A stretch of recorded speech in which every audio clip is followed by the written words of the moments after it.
Hello everyone, I am सुद्धि और स्वागत है आपका मेरे चैनल क्रॉनिकल ऑफ सोसाइटी में। आज हम डिस्कस करेंगे एक ऐसे टॉपिक पर जो ना सिर्फ इंडिविजुअल्स को बल्कि पूरे सोसाइटी को भी अफेक्ट करा है। पीटीएसडी यानी पोस्ट ट्रॉमेटिक स्ट्रेस डिसऑर्डर। ये एक सीरियस मेंटल हेल्थ डिसऑर्डर है और WHO के मुताबिक दुनिया में लगभग 3.6% लोग पीटीएसडी से सफर करें। हम सब जिंदगी में कभी न कभी ट्रॉमेटिक इवेंट फेस करते हैं, लेकिन कुछ लोगों के लिए ये एक्सपीरियंस उनके दिल और दिमाग में इतना गहरा बस जाता है कि वो नॉर्मल जिंदगी जीने में प्रॉब्लम फील करते हैं। इस वीडियो में हम जानेंगे पीटीएसडी के कारण, सिम्टम्स, इनका डेली लाइफ पे इम्पैक्ट और कैसे इसका ट्रीटमेंट और सपोर्ट किया जा सकता है। और अगर आप या आपके आसपास कोई ऐसे फेज से गुजर रहा है तो ये वीडियो जरूर देखें। पार्ट 1, पीटीएसडी क्या है। तो सबसे पहले पीटीएसडी क्या है ये जानते हैं। पीटीएसडी यानी पोस्ट ट्रॉमेटिक स्ट्रेस डिसऑर्डर। ये ऐसा मेंटल कंडीशन है जो तब होता है जब कोई व्यक्ति किसी ट्रॉमेटिक इवेंट के बाद नॉर्मल लाइफ में वापस आ नहीं पाता। ये ट्रॉमा अलग अलग हो सकते हैं, जिसे हम कभी कभी नॉर्मल एक्सीडेंट समझते हैं, वो किसी दूसरे व्यक्ति के लिए लाइफ चेंजिंग और डीपली ट्रॉमेटिक एक्सपीरियंस हो सकता है। Example for traumatic event. ये ट्रॉमेटिक इवेंट कौन से हो सकते हैं? फॉर एग्जांपल वॉर या कॉम्बैट सिचुएशन, जो फौजियों में पीटीएसडी का मेजर कारण बनते हैं। दूसरा, सेक्सुअल और फिजिकल अब्यूज। तीसरा, नेचुरल डिजास्टर जैसे अर्थक्वेक, सुनामी या फ्लड। चौथा, मेजर एक्सीडेंट जैसे कार क्रैश या कोई और बड़ी मिसहैप हो सकती है। WHO के मुताबिक पीटीएसडी एक कॉमन मेंटल हेल्थ डिसऑर्डर है जो किसी भी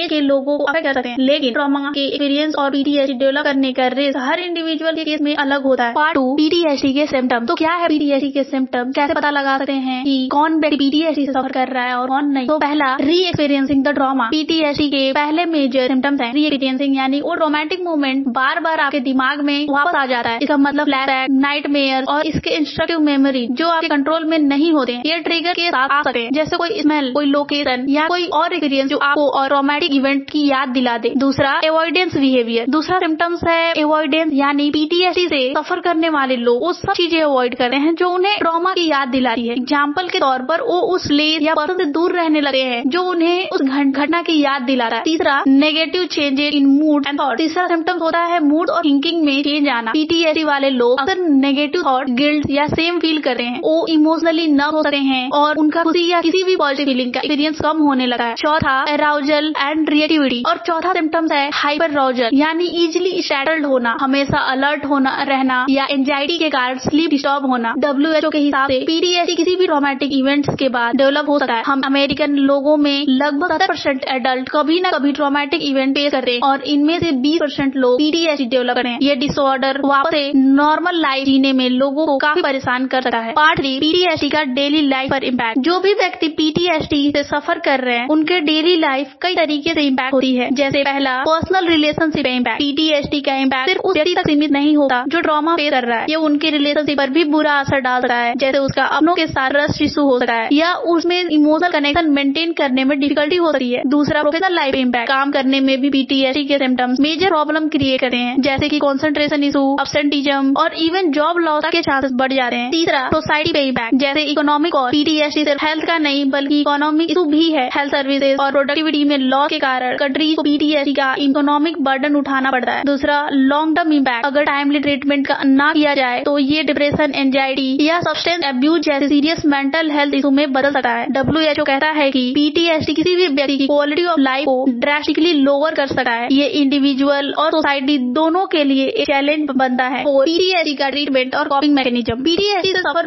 करने वाले लोगों को 3 अप्रोच फॉलो करनी चाहिए। पहला, थेरेप्यूटिकल अप्रोच। 3 टाइप के थेरेपी हैं जो लोगों को फॉलो करना चाहिए। पहला, कॉग्निटिव बिहेवियरल थेरेपी। ये थेरेपी पीटीएसडी सफर को उन थॉट्स और बिहेवियर को बदलने में मदद करती है जो उनके सिम्टम्स को और ज्यादा इम्पैक्ट करते हैं। दूसरा थेरेपी है आई मूवमेंट डिसैनिटाइजेशन एंड रिप्रोसेसिंग, जो कि EMDR के नाम से भी जाना जाता है। ये एक यूनिक थेरेपी है जो ट्रॉमेटिक मेमोरीज को रिप्रोसेस करने में मदद करती है और इमोशनल इम्पैक्ट को कम करने में हेल्प करती है। तीसरा थेरेपी है एक्सपोजर थेरेपी। इस थेरेपी में पेशेंट को सेफ इन्वायरमेंट में उस ट्रॉमेटिक इवेंट से रिलेटेड याद और एक्सपीरियंस फेस करने के लिए प्रिपेयर किया जाता है ताकि वो इसे कॉप कर पाए। दूसरा अप्रोच है मेडिकेशन ऑप्शन। पीटीएसडी के कुछ केसेस में मेडिकेशन भी हेल्पफुल होते हैं, जैसे SSRI, एंटी डिप्रेसेंट, जो एंजाइटी और डिप्रेशन के सिम्टम्स में हेल्प कर सकते हैं। तीसरा, सेल्फ हेल्प अप्रोच। पीटीएसडी में सेल्फ केयर बहुत इंपॉर्टेंट है। माइंडफुलनेस, योगा और रेगुलर एक्सरसाइजेज पीटीएसडी सिम्टम्स को कम करने में काफी हेल्पफुल हो सकते हैं। सोशल कनेक्शंस भी रिकवरी में काफी मददगार होते हैं। WHO के मुताबिक PTSD वाले एरियाज में मेंटल हेल्थ सर्विसेज और सपोर्ट सेंटर्स का होना जरूरी है ताकि लोग टाइमली हेल्प ले सके। पार्ट 5, PTSD से सफर करने वाले लोगों को सपोर्ट कैसे करें। पहला, उन्हें सुनने का टाइम दे। PTSD से सफर करने वाले व्यक्ति को